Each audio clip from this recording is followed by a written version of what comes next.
पंचतंत्र की कहानियाँ। 4 ब्राह्मण और लालच का फल। बहुत पुरानी बात है, एक नगर में 4 ब्राह्मण पुत्र रहते थे। उन चारों ने साथ मिलकर शिक्षा प्राप्त की, किंतु चारों बहुत गरीब थे। वे चारों गरीबी से तंग आकर सोचने लगे कि इतना ज्ञान प्राप्त करके गरीबी में ही जीवन काटना है तो ज्ञान प्राप्त करने का कोई फायदा नहीं है। गरीब व्यक्ति को समाज में कोई मान सम्मान नहीं देता, उसके रिश्तेदार और सगे संबंधी भी उससे मुंह मोड़ लेते हैं। ज्ञान से धन अर्जन भी किया जा सकता है, तो हमें भी इस ज्ञान का उपयोग गरीबी दूर करने में करना चाहिए। ये सोचकर वे चारों धन प्राप्त करने के लिए दूसरे नगर की ओर चल दिए। रास्ते में वे पवित्र नदियों में स्नान करते और मंदिरों के दर्शन करते हुए जा रहे थे। एक स्थान पर उन्हें आश्रम दिखलाई दिया। वे चारों उस आश्रम में चले गए। उन्होंने वहां एक योगी को देखा जिनके चेहरे पर तेज था। चारों ने उन योगी महाराज को प्रणाम किया और वहीं रुक गए। योगी ने चारों से पूछा, तुम कौन हो और किधर जा रहे हो? चारों ब्राह्मण पुत्रों ने अपना परिचय दिया और बतलाया, हम बहुत गरीब हैं और गरीब होने के कारण समाज में हमें कोई मान सम्मान नहीं देता। इसी कारण धन कमाने की कामना से घर से दूसरे नगर जा रहे हैं। योगी और उन चारों ब्राह्मण पुत्रों में बहुत देर संवाद चलता रहा। चारों की धन कमाने की लालसा को देखते हुए योगी ने उन्हें 4 मोती दिए और कहा, इन मोतियों को लेकर तुम हिमालय पर्वत की तरफ जाओ और जिसका मोती जहां गिर जाए वहां उसे खजाना मिलेगा। धन मिलने के पश्चात उसे लौटना पड़ेगा।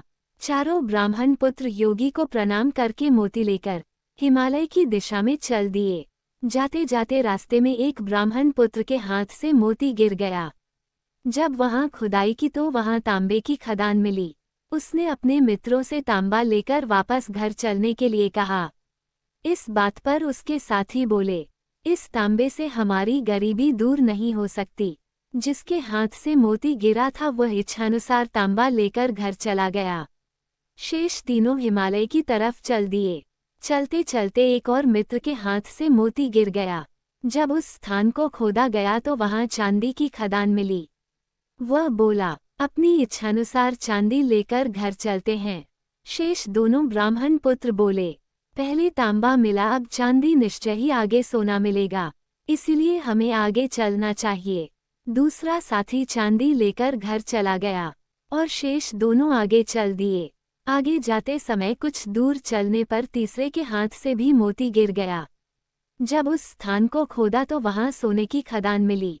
तीसरे मित्र ने कहा, अब अपनी शक्ति अनुसार यहाँ से सोना ले लेते हैं और घर वापस चलते हैं। इस सोने से हमारी गरीबी दूर हो जाएगी। चौथा ब्राह्मण पुत्र बोला, हमें पहले तांबा, फिर चांदी और अब सोना मिला है। अगर हम आगे जाते हैं तो निश्चय ही हमें हीरे जवाहरात मिलेंगे।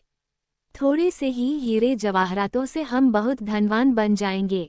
हमें आगे चलना चाहिए। तीसरा ब्राह्मण पुत्र बोला, मैं तो इतने में संतुष्ट हूँ।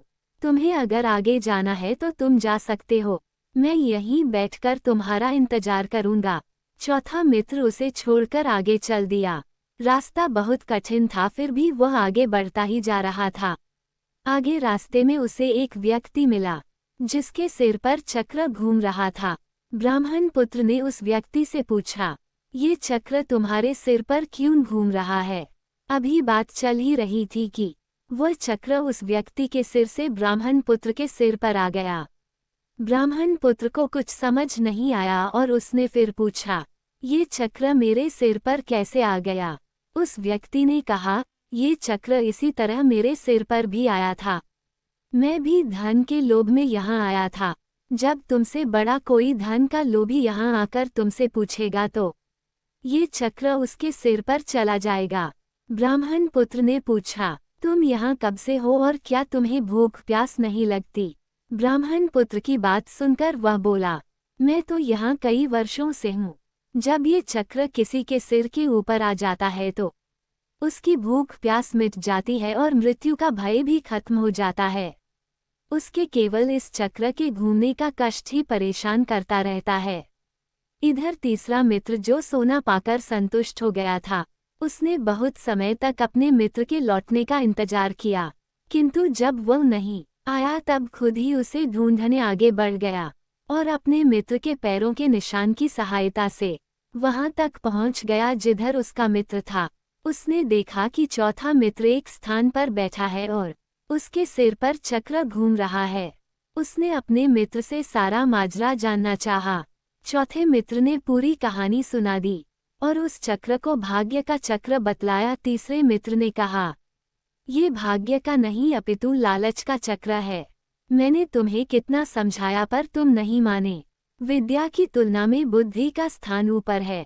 तुमने विद्या तो प्राप्त कर ली, किंतु अपनी बुद्धि से अच्छे बुरे की पहचान नहीं कर सके। जिसके सिर पर चक्र था उसने अपने मित्र से सहायता मांगी। तीसरे मित्र ने कहा, मित्र, मैं चाहकर भी तुम्हारी सहायता नहीं कर सकता। मुझे डर है कि मेरे यहाँ ठहरने से यह चक्र मेरे ऊपर न आ जाए। चौथे मित्र ने कहा, यह मात्र देव संयोग नहीं अपितु मेरे लालच का फल है। मुझे यहीं रहकर अपने कर्मों और लालच का फल भोगना है। किंतु ईश्वर कृपा से सभी का उद्धार होता है तो मेरा उद्धार भी अवश्य होगा। तुम्हें भी अधिक देर यहाँ नहीं रुकना चाहिए, नहीं तो यह चक्र तुम्हारे ऊपर भी आ सकता है। इतना कहकर उसने अपने मित्र को जाने की अनुमति दे दी और तीसरा मित्र भी अपने हिस्से का धन लेकर अपने घर लौट आया। अपने कर्मों का फल भोगकर चौथा मित्र भी उपयुक्त समय पर उस चक्र से मुक्त हो गया। शिक्षा। लालच का फल कहानी से हमें शिक्षा मिलती है कि कभी भी लालच में अंधा नहीं होना चाहिए।